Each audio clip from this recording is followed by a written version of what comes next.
성장할수록 주변 친구들이 점점 줄어든다는 것을 깨닫게 됩니다. 서로 싫어하거나 갈등이 있어서가 아니라 단순히 각자의 삶의 길이 점점 달라지기 때문입니다. 그들은 서서히 다른 세상의 사람이 되어갑니다. 때로는 그 친구를 잃지 않았다고 생각하지만 사실은 이미 잃은 것입니다. 옛 성인의 지혜가 담긴 말씀을 전해드립니다. 시청자 여러분, 안녕하십니까? 어떤 관계든 깨지는 것을 두려워하지 마십시오. 길이 달라지는 것은 드문 일이 아니며 오히려 서로 다른 방향으로 가는 것이 삶의 섭리입니다. 왜 예전에 가까웠던 친구들은 헤어짐을 피할 수 없을까요? 이 질문에 답하기 전에 여러분께 한 가지 이야기를 들려드리고자 합니다. 옛날 서로 다른 두 산봉구리에 두 스님이 살고 있었습니다. 한 분은 뚱뚱한 스님이었고 다른 한 분은 마른 스님이었습니다. 매일 두 분은 산을 내려와 같은 샘물에서 물을 길어 마셨습니다. 시간이 지나면서 그들은 매우 가까운 친구가 되었고 물을 깃는 동안 즐거운 대화를 나누곤 했습니다. 5년이 흘렀습니다. 어느 날 마른 스님이 산을 내려왔지만 뚱뚱한 스님이 보이지 않았습니다. 다음 날도 마찬가지였습니다. 보름이 지나도록 뚱뚱한 스님은 나타나지 않았습니다. 걱정이 된 마른 스님은 친구가 아픈 것이 아닐까 생각하며 힘겹게 다른 산봉우리로 올라가 친구를 찾아보기로 결심했습니다. 그곳에 도착했을 때 그는 뚱뚱한 스님이 다른 친구와 함께 태극권을 여유롭게 수련하고 있는 것을 보고 깜짝 놀랐습니다. 마른 스님은 걱정스럽게 물었습니다. 건강에 문제가 있는 것은 아닙니까? 어째서 보름 동안 산에 내려와 물을 깃지 않으셨습니까? 뚱뚱한 스님은 친구를 다시 만나 매우 기뻐하며 그의 손을 잡고 말했습니다. 제가 뭔가 보여드리겠습니다. 그리고 그는 마른 스님을 뒤뜰로 데려갔습니다. 그곳에는 우물이 하나 있었습니다. 뚱뚱한 스님은 설명했습니다. 저는 이 우물을 파는데 5년을 보냈습니다. 매일 조금씩 팠고 결국 보름 전에 이 우물에서 물을 기를 수 있게 되었습니다. 이제 더 이상 매일 힘겹게 산을 내려가 물을 깃지 않아도 됩니다. 태극권 수련과 같이 제가 좋아하는 일들을 할 시간이 생겼습니다. 친구의 말을 듣고 마른 스님은 말없이 떠났습니다. 아마도 이때부터 두 사람은 더 이상 연락하지 않았을 것입니다. 이 이야기를 듣고 마음속에 많은 감정이 솟아나지 않으셨습니까? 함께 산을 오르내리며 물을 깃고 경전을 외우고 5년을 함께 했지만 결국 상대방이 필요했던 것은 함께 산을 넘고 계곡을 건너는 것이 아니라 이 우물이었다는 것을 깨달은 것입니다. 삶에서 관계가 멀어지는 것은 흔히 이러한 규칙을 따릅니다. 가는 방향과 발걸음이 더 이상 같지 않을 때 관계는 끝나기 시작합니다. 더 슬픈 것은 깨지도록 정해진 관계는 누구도 탓할 수 없다는 것입니다. 5년 동안 조용히 우물을 팠던 뚱뚱한 스님이 잘못했을까요? 전혀 아닙니다. 그의 눈에는 우물을 파는 일이 그 자신만의 일이었고 아마도 이야기하면 비웃음을 살까봐 말하지 않았을 것입니다. 대신 그는 묵묵히 그 일을 했고 결국 성과를 거두었습니다. 인내심을 가지고 산을 내려가 물을 길었던 마른 스님도 잘못한 것은 없습니다. 그는 진심으로 뚱뚱한 스님을 친구로 여겼지만 두 사람의 목적이 처음부터 달랐다는 것을 몰랐던 것입니다. 사람들은 종종 말합니다. 모든 성인은 가장 고독한 자신의 모습이 된다. 정말 그렇습니다. 나이가 들수록 자연스럽게 사라지는 것들이 많아집니다. 너무 마음에 두지 마십시오. 그것이 삶의 본질이니까요. 새와 물고기는 같은 길을 갈 수 없습니다. 종종 당신이 충분히 좋지 않아서가 아니라 단순히 당신과 그들이 같은 종류의 사람이 아니기 때문입니다. 모든 것을 자연에 맡기십시오. 각 관계에 너무 집착하지 마십시오. 누구와도 억지로 친구가 되려 하지 마십시오. 같은 성격을 가진 사람들은 자연스럽게 서로를 끌어당길 것입니다. 가장 중요한 것은 항상 자기 자신이 되는 것입니다. 누구 때문에 자신을 사랑하는 것을 잊지 마십시오. 당신을 사랑하는 사람은 당신의 진짜 모습을 사랑할 것입니다. 꽃은 자연스럽게 향기를 풍길 것입니다. 당신이 진심으로 나누면 당신과 뜻을 같이 하는 친구들을 반드시 만날 것입니다. 당신에게 속하지 않는 사람들에게 마음을 쓰지 마십시오. 어떤 부유한 젊은이가 있었습니다. 그는 파티를 열 때마다 많은 사람이 와서 술을 마시고 식사를 했습니다. 어느 날 그의 아버지가 물었습니다. 이 사람들이 너의 진짜 친구라고 생각하니? 그는 자신 있게 대답했습니다. 물론이죠. 그의 아버지는 확인하기로 결심했습니다.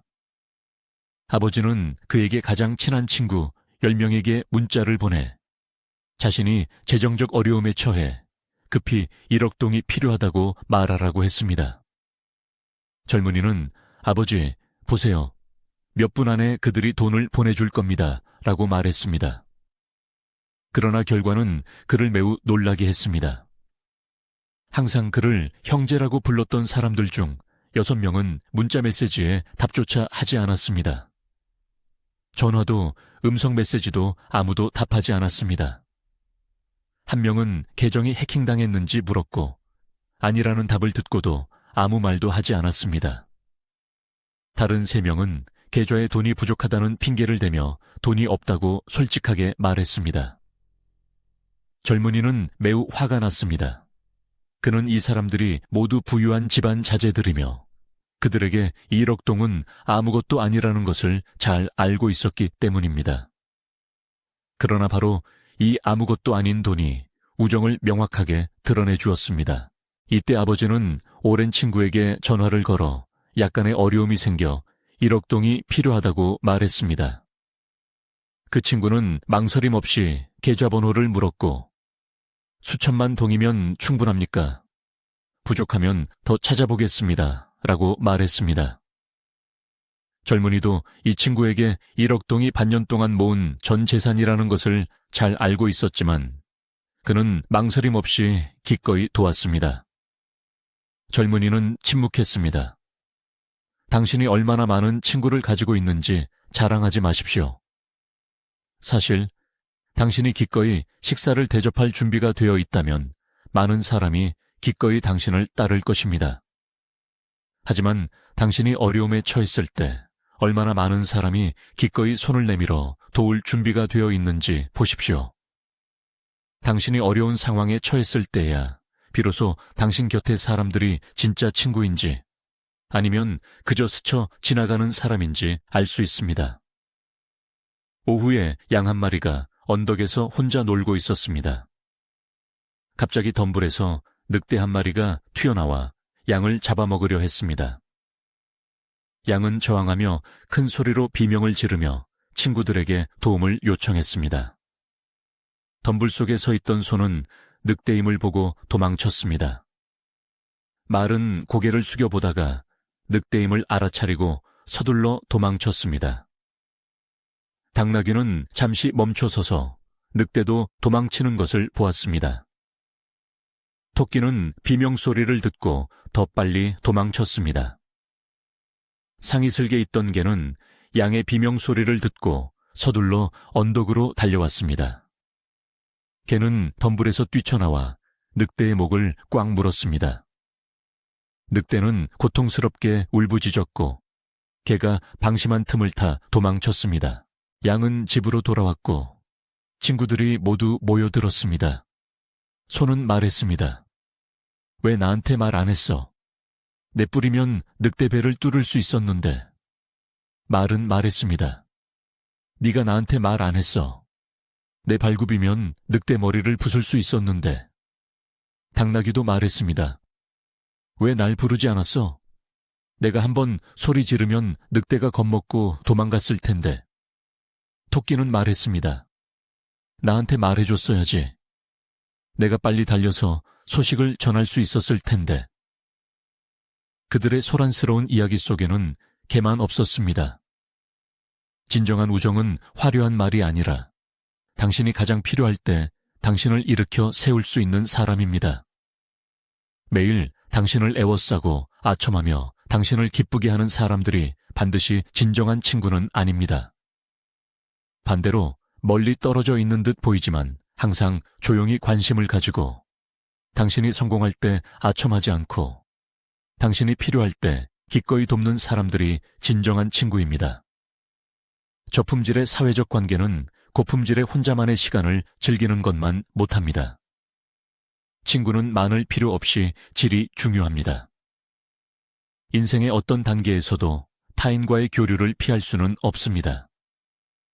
하지만 올바른 사람을 구별하는 방법을 배운다면 당신의 삶에는 귀중한 사람들만 남을 것입니다. 귀인이 많아지면 당신의 사업도 자연스럽게 번창할 것입니다. 어떤 부유한 유대인 상인이 죽기 전에 두 아들을 불렀습니다. 아들아, 이제 아버지는 떠난다. 너희는 위험에 처하고 쫓길 것이다. 아버지에게는 두 연락처가 있다. 각자 하나씩 가지고 가서 도움을 청해라. A는 우리 가족의 사회적 관계이다. 우리는 그들을 여러 번 도왔고 그들에게 큰 은혜를 베풀었다. B는 우리 가족의 은인이다. 우리가 어려움에 처했을 때 그들이 우리를 많이 도왔다. 맏아들은 A가 더 믿을 만하다고 생각했습니다. 가족이 A를 여러 번 도왔으니 이제 아가 보답할 때라고 생각했습니다. 그래서 그는 A를 찾아갔습니다. 결과는 A에게 배신당하고 살해당했습니다. 막내 아들은 그들을 도왔던 B를 찾아가기로 했습니다. B는 그를 안전하게 보호해 주었을 뿐만 아니라 그가 처음부터 다시 시작할 수 있도록 도와주었습니다. 그러므로 당신을 도왔던 사람은 항상 기꺼이 당신을 도울 것입니다. 하지만 당신이 도왔던 사람들에게는 항상 보답을 기대하지 마십시오. 당신을 상처 주는 사람은 그 행동을 반복할 것입니다. 그러므로 붙잡을 수 없는 사람은 억지로 붙잡지 마십시오. 아무리 좋은 사슬도 떠나고 싶어 하는 개를 묶어둘 수는 없습니다. 선의는 이용당할 수 있고 진심은 짓밟힐 수도 있습니다. 만약 하늘이 당신에게 어떤 관계를 끝내도록 한다면 그것은 당신의 행복을 빼앗기 위함이 아니라 하늘조차도 당신이 너무 많은 억울함을 겪었다고 생각하기 때문입니다. 하늘은 당신이 해방되도록 하고 당신을 온 세상처럼 소중히 여기는 사람을 당신 곁으로 보낼 것입니다. 사실 불필요한 사람들에게 불필요한 말을 해서 불필요한 감정을 만들 필요가 없습니다. 각자는 서로 다른 입장을 가지고 있고 서로 다른 목표를 가지고 있으므로 동의나 이해를 얻기 위해 애쓸 필요가 없습니다. 자신을 타인의 마음에 묶어두지 마십시오.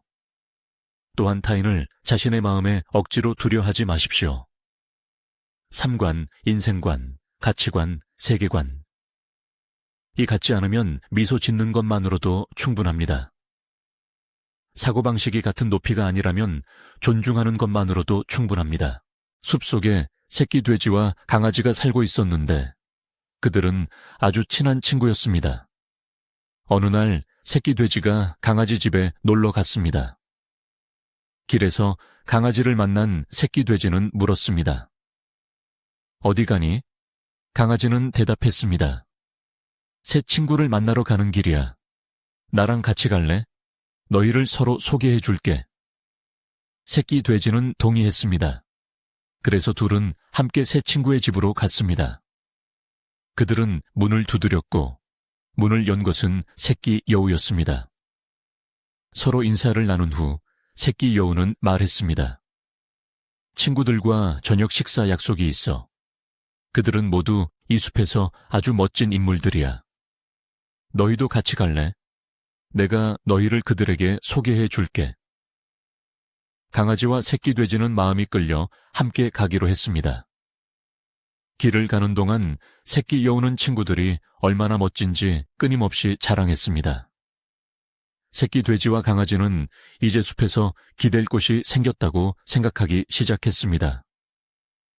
그곳에 도착하여 셋은 문을 두드렸고 새끼 여우의 멋진 친구들이 호랑이, 사자, 늑대라는 것을 발견했습니다.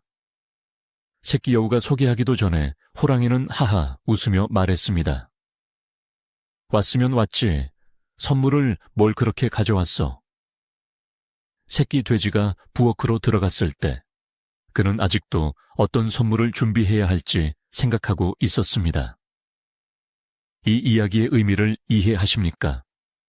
평범한 사람들은 쉽게 알아차리지 못할 것입니다. 생각이 단순한 사람들을 위한 조언입니다. 자신에 대한 모든 정보를 절대 다 공유하지 마십시오. 모든 것을 공유하기 좋아하는 사람들은 저 새끼 돼지처럼 언젠가 자신을 친하거나 해롭지 않다고 생각하는 여우, 동료 또는 친구에게 배신당할 것입니다. 그들은 당신을 사자와 호랑이의 입에 넣어줄 것입니다. 항상 이 원칙을 기억하십시오. 아무도 묻지 않으면 말하지 마십시오. 누가 묻더라도 모든 것을 말하지 마십시오. 어떤 사람들은 당신이 친구라고 생각하지만 그들은 당신을 바보로 봅니다. 당신이 비밀을 A에게 말하면 A는 B에게 말하고 B는 책에 말하고 결국 당신의 비밀은 숲 전체에 퍼질 것입니다. 직장 환경에서는 동료들과 너무 깊은 관계를 맺지 마십시오. 동료들은 당신과 매우 큰 이해관계에 있습니다. 오늘 당신이 그들에게 마음을 열면 내일 그들은 당신을 직장에서 걱정하게 만들 수 있습니다. 절대 공개적으로 자신의 약점을 말하지 마십시오. 상사가 정직한 사람을 중요하게 생각한다고 생각하지 마십시오. 사실 상사는 당신을 너무 순진하고 이용하기 쉬우며 큰 일을 할 수 없다고 생각할 것입니다. 실수를 했다면 깨닫는 것만으로 충분합니다. 자신의 성격이나 가족 환경과 연결할 필요는 없습니다. 스스로 돌을 들고 자기 발을 찍지 마십시오. 사회를 진행하는 사람이 유덕화 류대화에게 자신의 단점에 대해 물었을 때 그가 어떻게 대답했는지 아십니까? 그는 저의 가장 큰 단점은 너무 시간 약속을 잘 지킨다는 것입니다. 심지어 저는 일찍 와서 저와 함께 일하는 젊은이들이 압박감을 느끼게 합니다. 라고 말했습니다. 들어보십시오. 이것이 단점이라고 생각하십니까? 시간을 잘 지키는 습관은 어디에 두어도 단점이 될 수 없습니다. 유덕화와 같은 대스타도 대중 앞에서 발언할 때 자신에게 긍정적인 이미지를 구축하는데 하물며 우리 같은 평범한 사람들은 어떻겠습니까?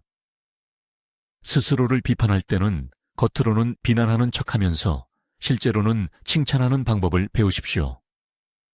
만약 상사가 당신에게 단점을 말하라고 한다면 당신은 이렇게 말할 수 있습니다. 저의 약점은 너무 원칙적으로 일한다는 것입니다. 저는 완벽을 추구하고 너무 진지하게 일합니다. 이런 식으로 당신은 직장 환경에서 자신에게 긍정적인 이미지를 구축할 수 있습니다. 어느 날 고양이 한 마리가 깊은 구덩이에 빠져 올라올 수 없었습니다. 고양이는 친구 돼지에게 위에서 밧줄을 찾아 도와달라고 부탁했습니다. 새끼 돼지는 고양이에게 말했습니다. 고양이야, 내가 밧줄을 던져줄게.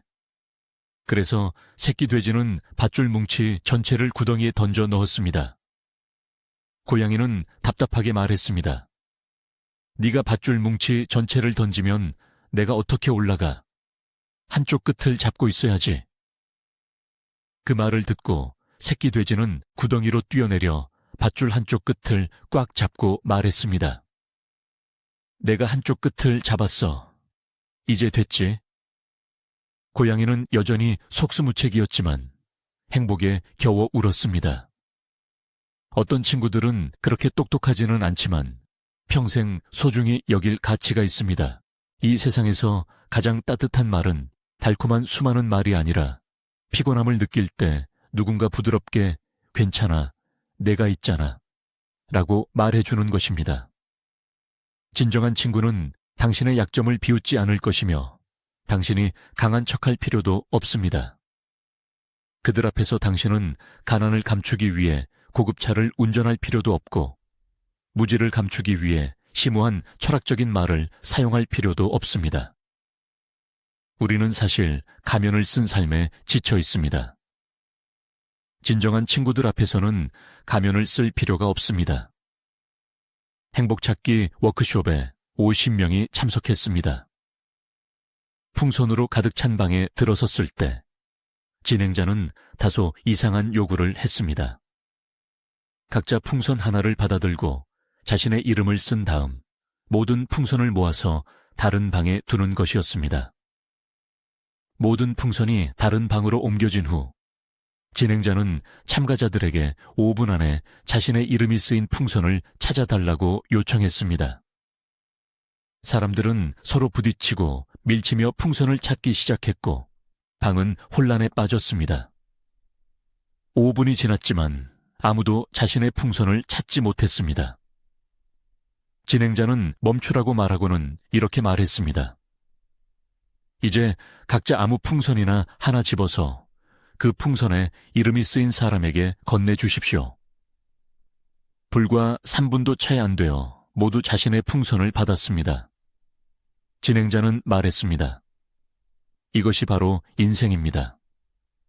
모두가 자신이 원하는 것을 미친 듯이 찾으려 하지만 아무도 그것이 어디에 있는지 모릅니다. 답은 사실 우리가 서로 돕는 데 있습니다. 당신이 다른 사람이 필요로 하는 것을 줄 때 당신은 자신이 원하는 것을 얻게 될 것입니다. 이것이 바로 삶의 의미입니다. 이런 작은 이야기가 있습니다. 어느 눈 내리는 날, 작은 새가 추위에 얼어 죽어가고 있었습니다.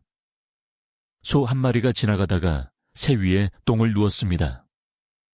소똥은 따뜻해서 새가 기력을 회복하는 데 도움이 되었습니다. 얼마 지나지 않아 늑대 한 마리가 지나가다가 소똥을 파헤쳐 새를 발견하고 잡아먹었습니다. 교훈은 다음과 같습니다. 당신에게 똥을 던진 사람이 반드시 당신을 해친 사람은 아닙니다. 당신을 똥더미에서 끌어낸 사람도 반드시 당신을 도운 사람은 아닙니다. 때로는 당신이 아주 좋다고 생각하는 사람이 실제로는 당신에게 도움이 되지 않을 수도 있고, 차갑게 보이는 사람이 당신이 어려움에 처했을 때 기꺼이 손을 내밀어 줄 수도 있습니다. 모얀은 어떤 관계가 깨지는 것도 두려워하지 마십시오 라고 말했습니다. 2021년 노벨 문학상을 받았을 때 그는 전 세계적으로 유명해졌고 많은 고향 친척들이 그를 질투하고 험담했습니다. 처음에는 모옌이 가능한 한 관계를 유지하고 도우려 했지만 그의 겸손한 태도는 오히려 더 과도한 요구로 이어졌습니다. 결국 그는 그 관계들이 깨지도록 내버려 두기로 결심했고 많은 사람들과의 연락을 차단하기도 했습니다. 놀랍게도 그 관계들에서 벗어나자 그의 삶은 부정적인 영향을 받지 않았고 오히려 더 가벼워졌습니다. 관계가 깨지는 것을 두려워하지 마십시오. 그것은 성장의 일부입니다. 적합하지 않은 것은 포기해야 합니다. 끝난 관계는 그대로 끝나도록 두십시오. 관계의 깨짐을 받아들이는 용기 또한 일종의 능력입니다. 성장하는 과정에서 우리는 모든 관계를 영원히 유지할 수 없습니다. 모든 것을 자연에 맡기십시오. 다른 사람이 당신에게 도움을 요청했을 때 그것이 당신의 능력을 벗어나는 일이라면 거절하십시오. 만약 그들이 당신이 충분히 좋지 않거나 불만스러워한다면 그냥 불만스러워하도록 내버려 두십시오.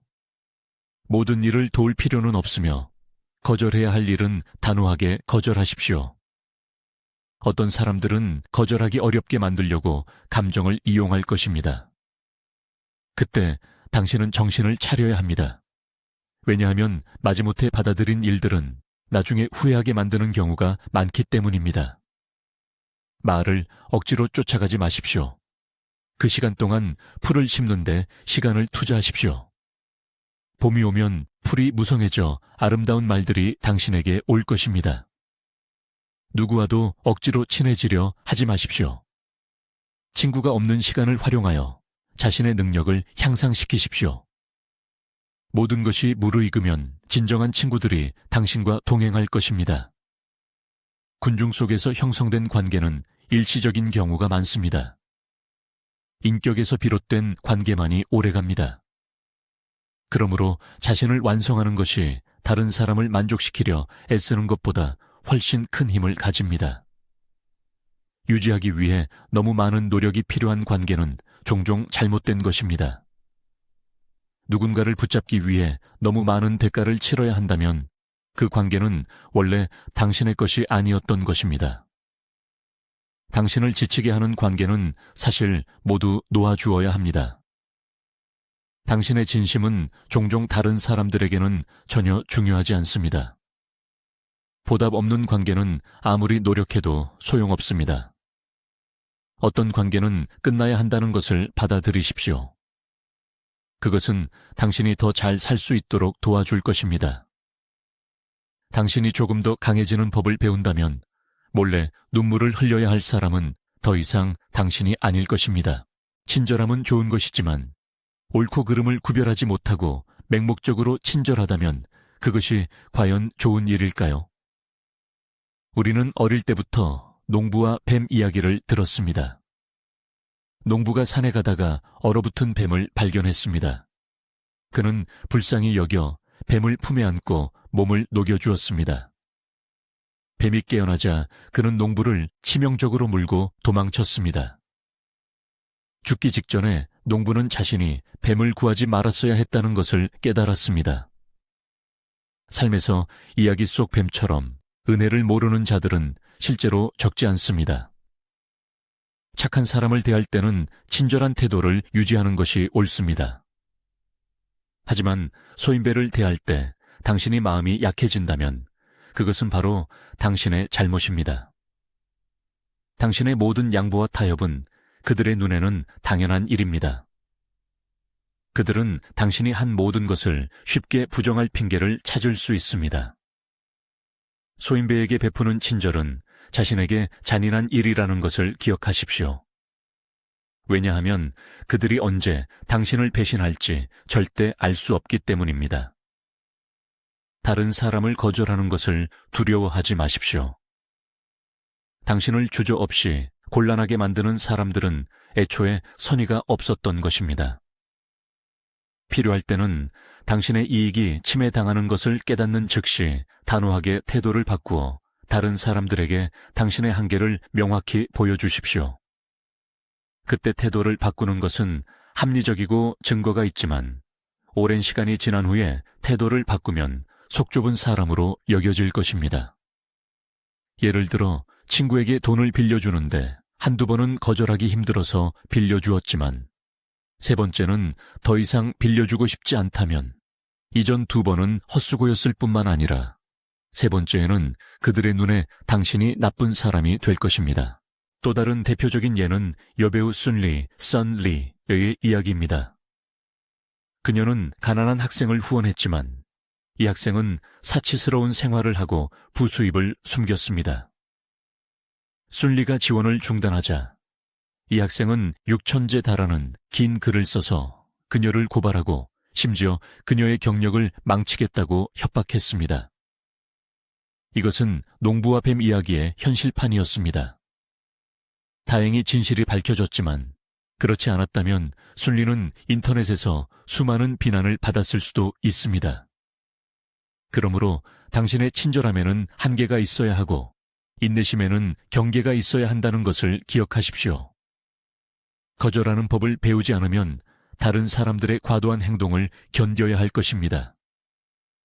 지나친 친절은 어떤 사람들을 더 뻔뻔하게 만들고 모든 것을 당연하게 여기게 만들 뿐입니다.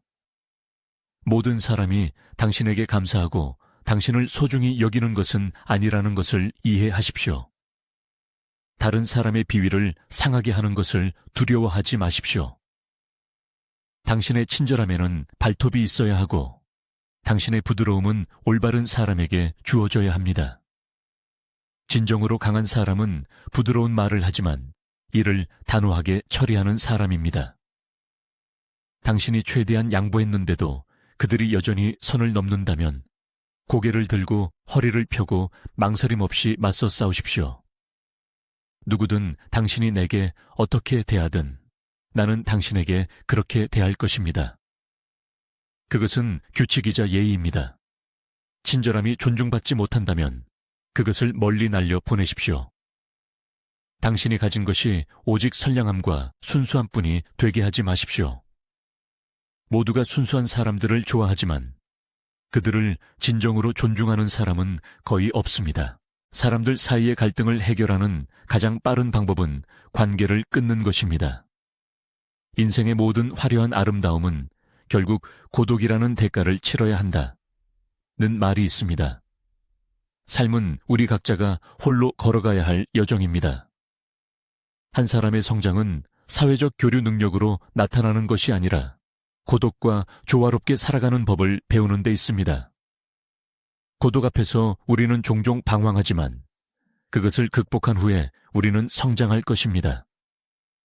고독을 견디는 것은 고통스럽지만 더 고통스러운 것은 자기 자신을 마주하는 것입니다. 의사가 다른 사람을 수술할 수는 있지만 스스로 상처를 꿰맬 수 있는 사람은 거의 없는 것과 같습니다. 인간은 왜 친구가 필요할까요? 인간은 고독을 두려워하기 때문입니다. 하지만 혼자 있을 때 마음의 평화를 찾을 수 없다면 진정한 우정을 가질 수도 없을 것입니다. 이것은 역설입니다. 비관적인 사람들은 종종 인간은 고슴도치와 같아서 가까워지면 서로 상처를 주고 멀어지면 고독을 느낀다고 말합니다. 우리는 종종 친구들이 우리를 애워싸도록 부르짖습니다. 왜냐하면 우리의 마음이 평화롭지 않기 때문입니다. 사실 당신은 친구들을 고독에 맞서는 도구로 보고 있는 것입니다. 이런 경우 당신은 고독을 즐기는 법을 배울 수 없고 진정한 우정도 느낄 수 없을 것입니다. 우정의 가장 이상적인 상태는 친구가 우리에게 평화를 가져다 주고 우리도 친구에게 평화를 가져다 주는 것입니다. 아마도 이것이 우리 모두가 바라는 우정일 것입니다. 그러나 우정 또한 한 단계일 뿐입니다. 시간이 지남에 따라 당신 곁에 어떤 친구들은 점차 멀어질 것입니다. 왜냐하면 두 사람 모두 다른 길로 성장하기 때문입니다. 이 헤어짐을 실패나 슬픈 일로 생각하지 마십시오. 부정적으로 보지 마십시오. 사실 헤어지기 훨씬 전부터 당신과 그들 사이의 발전은 이미 동조하지 않았습니다. 당신은 그들이 오랜 친구라고 생각하여 그 관계를 유지했지만 계속해서 그런 우정을 유지하는 것은 건강하지 못한 관계를 붙잡고 있는 것과 같습니다. 대부분의 우정은 명확한 이유 없이 침묵 속에서 끝납니다. 그것은 실패가 아니라 건강한 끝맺음이라는 것을 이해하십시오.